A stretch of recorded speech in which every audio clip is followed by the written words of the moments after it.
today I wanted to talk a little bit about how to find a therapist that fits for you.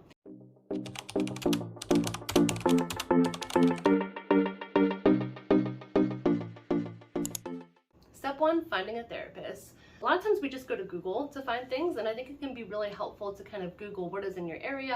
I really recommend keeping track of, like, on an Excel sheet, on a piece of paper that you're not going to lose, or something that says, called these 10 people, left voicemails for 6 of them, this one didn't have openings, let me scratch them out. Insurance companies are actually really helpful.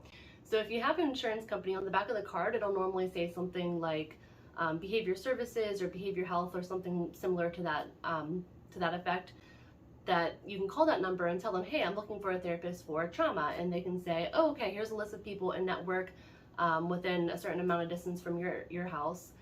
And I know that these 3 have openings, not sure about the rest. Another thing to consider is sliding scale. So if you don't have insurance, or your insurance doesn't cover behavioral health for whatever reason, a lot of therapists do have a sliding scale. So let's say you're in a really hard situation, like you're in an abusive relationship and you don't work, and you don't want them to know that you're going to therapy, because if you go to therapy, that means you're getting stronger, right?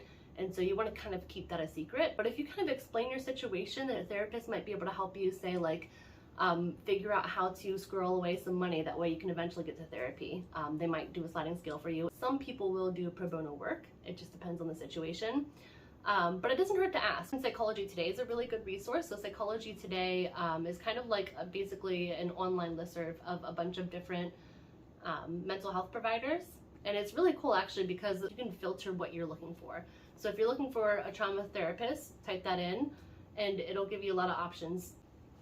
I would be wary of therapists that do everything under the sun, because on Psychology Today it's really cool because the therapists themselves can input their specialties, but then there's also occasionally a therapist that isn't really sure how to market themselves, so they've kind of put everything from children's, adults, couples, addictions, trauma, eating disorders, OCD, I don't know, grief, loss, like all of these things. And like, so some of those things they are specialized and extra trained in, but it's really hard to kind of become an expert in every area of the field. It's impossible, because there's so many different circumstances and people are so complex. So I'd be a little bit wary about someone that had like all the things, but it is a good resource. And finally, another really good resource is just word of mouth or friends. A friend might be going to a therapist who's struggling with relationship issues, and so are you. So they really like their therapist and they recommend them and they have an opening, and so you say, hey, can you give me their contact information, and you meet up with that therapist. There's still a possibility they might not be a good fit. Just because they do the same type of work doesn't mean they do the same type of therapy you're looking for. Oh, and I forgot to mention too that whenever you call up all those numbers or email them, or however you get in contact with the referrals you get from Psychology Today, insurance company, whoever, if none of them have openings, you can ask them, who do you refer people to? Okay, so I found a therapist, how do I know if they're a good fit? This is the kind of harder part, because it takes a little bit of trial and error. Before you even get into the therapist room, there are some things you can ask ahead of time to see if it's going to be worth your time. So obviously, if you're looking for something experienced like EMDR, somatic experiencing, some of those trauma things, and something that's like you don't want to go to any old therapist for, then I really would recommend asking them up the bat, hey, your website says this, are you, what's your experience? Are you trained? Are you certified? Yeah, you can also ask them where they went to school, what they went to school for, if they're in any sort of community that, meets it, once a month or something, to kind of discuss, hey, this is the model, this is how I've been using it, I'm having trouble here and there, just like basically supervision, but it's more like peer structure, it's like peer driven. Might not feel like a very important thing to ask your therapist, but it is helpful to know, like, how involved are they in staying on top of things, and how much are they coming from a specific model rather than winging it. Ask them what their personal values about certain things, if it feels relevant. So this is a newer concept of, asking a therapist, what are your thoughts on abortion, or what are your thoughts on BLM? And it's an important one. It makes sense if that's a question that you need to answer honestly and truthfully from your therapist to feel safe, then that's a question you need to feel safe, right? We'll say that a lot of therapists have been trained not to. So if you ask that question, they seem a little bit iffy and they're beating around the bush and they're trying to, turn it back around on you and say, I wonder why that's so important to you, or something, and it's not really getting the answer you're looking for. It's okay to push for that. I think a lot of times it's hard to explain like why someone is or isn't a good fit, but I think there's a felt sense. And a lot of times, you know, whenever you've been through something hard in your life, or you've been told that what you're feeling isn't really true or something like that, it's hard to trust our guts. If there is a felt sense, especially over time, then maybe that's a sign that like this isn't a good therapist, right?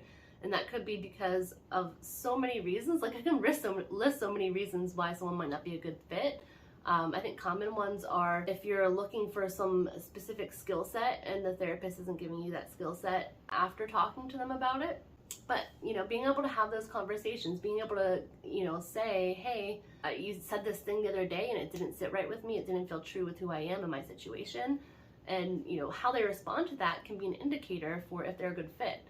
If you want someone who is like really empathetic and is like trying their hardest to really understand what this means to you and how it impacts you, and even how the past has impacted how this impacts you, like just like really getting into like knowing who are you, and that therapist isn't doing that, it's okay to look around for more.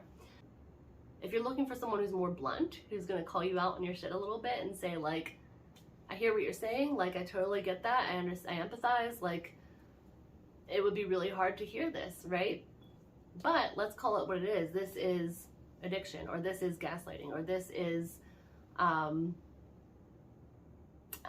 lack of setting boundaries. Do you want a blunt therapist, an empathetic one? Do you want something in the middle? Noticing what it is you really need. And sometimes you don't know that until you're actually in therapy, right?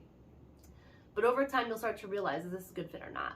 And as far as that goes, sometimes a therapist is a really good fit for a while, but then you need someone else.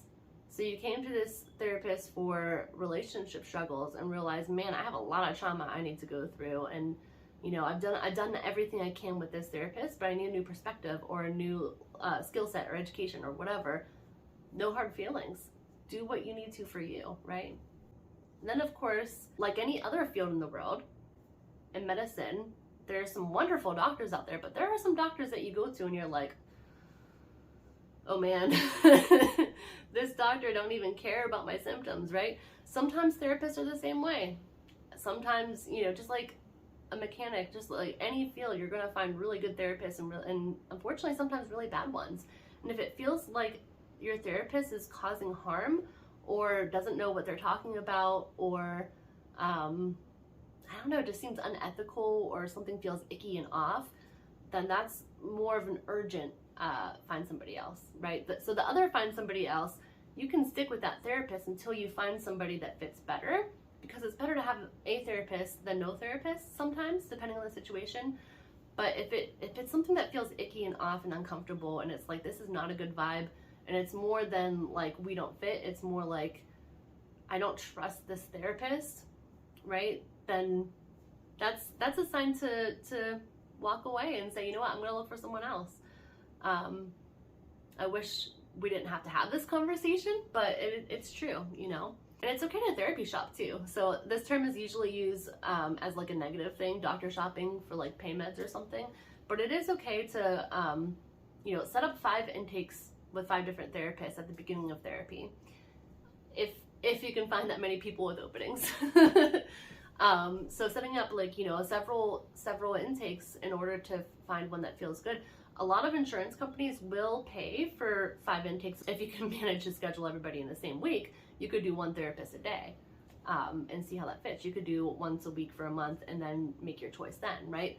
The only caveat is you can't do more than 1 in a day. So you can't have 2 intakes in one day. Or 2 therapist appointments with the same code in one day. If you're curious about that, or if that doesn't make sense, drop me a comment below and I'll explain it better. So another thing to consider, what is my role as a counselor versus your role as a client? I think sometimes people have misunderstandings about what a therapist or a counselor does because of TV shows and movies, and I do think that this is getting better. Therapists are being portrayed not so much as like the old crazy guy with crazy hair and you know, or a sexual predator. Like those are the 2 things that therapists are used to be portrayed at. I think that is getting better, but it's still kind of like this question mark of like what to expect in the therapy room. So a lot of times I'll have clients come to me, especially clients that maybe don't necessarily want to be there for them, but are doing it to please another person. But in general, I have people come to me and say, you know, I'm here, fix me. And I'm like, well, what would you like to work on? And they're like, I don't know, you're the expert. You're the one with the master's degree. But, you know, I'm not a master of your life. I don't know what you need. I don't know what your situation is. I don't know what your dreams and desires and goals are. And I don't know your story. I think this is one of the most important parts, is I don't know your story, right? So like, and how it impacts you.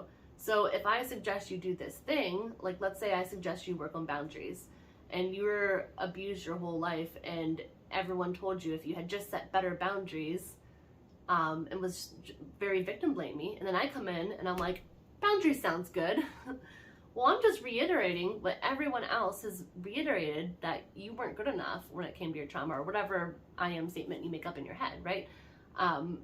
So it's not really fair for me to presume to know what you need as the client, right? Even once I heard your story, I still don't really know what it's like to be you. Only you do, right? So what I like to do is to have a client come in and we go over who they are and what they enjoy and who's in their life and what they've been through, if they're willing to share at that point. And then I talk to them about like, what do you really want to get from therapy? What do you hope to see? What would make you happy with yourself or your life at the end of the day? What is it that you're like really looking for? What's that vision that you have? And you know, they might say this, this, and this. And you know, as I get to know them a little bit more, I might say, hey, I'm noticing this pattern. Maybe boundaries would be good to add to the treatment plan. And they're like, no, then I'm not gonna keep pushing it. At least not yet. Maybe if it feels better down the line, you know, but there's something that doesn't feel safe about going that route right now, so I'm not gonna push it. This is your treatment, right? So what is it you need? But I really do like that method of like the client and therapist work together to come up with a treatment plan. I'll bring some observations, they'll bring some observations, we'll mush it together and figure it out. But ultimately, my clients are the ones who have the say at the end of the day. Which goes into the next point, being open and honest with your therapist. If you are not open and honest with your therapist, there is no reason to be in therapy, point blank. And that sounds harsh, right? Because not everyone comes into therapy wanting to be in therapy. So I'm not saying that like if you come in and that's the case and you're checking the boxes that you can't get anything out of it, because you can. A lot of people come into therapy and have light bulb moments, right? And sometimes after a month they're like, okay, listen, I've been lying about X. You know, or sometimes after a year, they'll be like, all right, I haven't been sober this whole time, you know, so it just depends. And like, a lot of times the therapist will kind of get that vibe, right? But, and sometimes a lot of therapists like aren't blind to that. Like there's something missing, there's a piece missing, they're not being open about something. But at the same time, I can't force it. I can't force you to trust me, and I can't force you to feel ready, right?